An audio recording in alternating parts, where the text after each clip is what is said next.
Your time to add to it soon. If we all do it, if we're brave enough, we can build one to take us all the way home. How could she be in a hospital bed?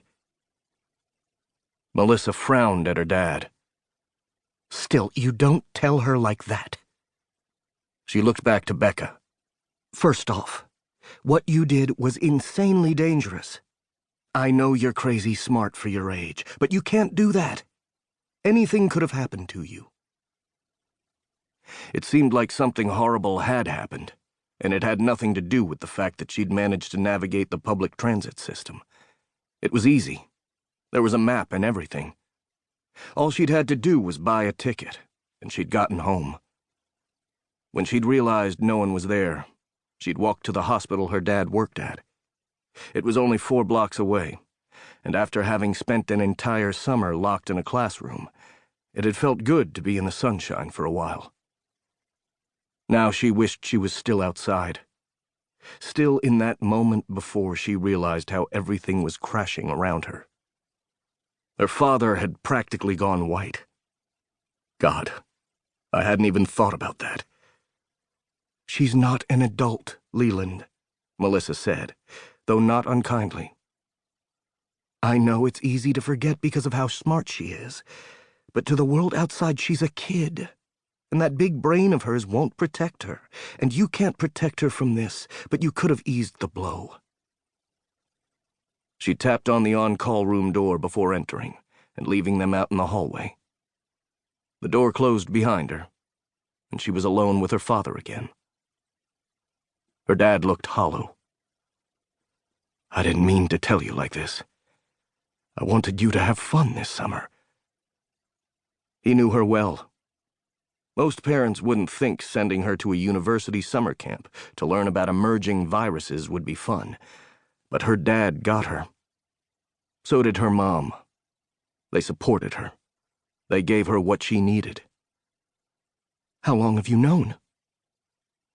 His steel-gray eyes met hers, and she could see the guilt there. 5 years. When she first started to show cognitive decline, I ran a DNA test. She tested positive for the markers, and we knew her diagnosis. Melissa has been helping us out at home. The door came open again, and a bleary-eyed intern stumbled out, pulling on his shirt. But my pager didn't go off. Melissa wasn't taking no for an answer. You're needed in the ER. Better run, buddy. She reached out and took Becca's hand. Come in here. We don't need an audience. The door closed and the 3 of them were alone. His eyes were steady as he looked down at her. I didn't want to interrupt your studies. Neither did your mother. Rebecca, this shouldn't derail you. God, how can it not derail you? It's derailing me. I love your mom. I love you, baby. I don't know how to say it. I want to tell you that she's sick, and she's going to get better. But you can't. She's got Alzheimer's. She's young for it.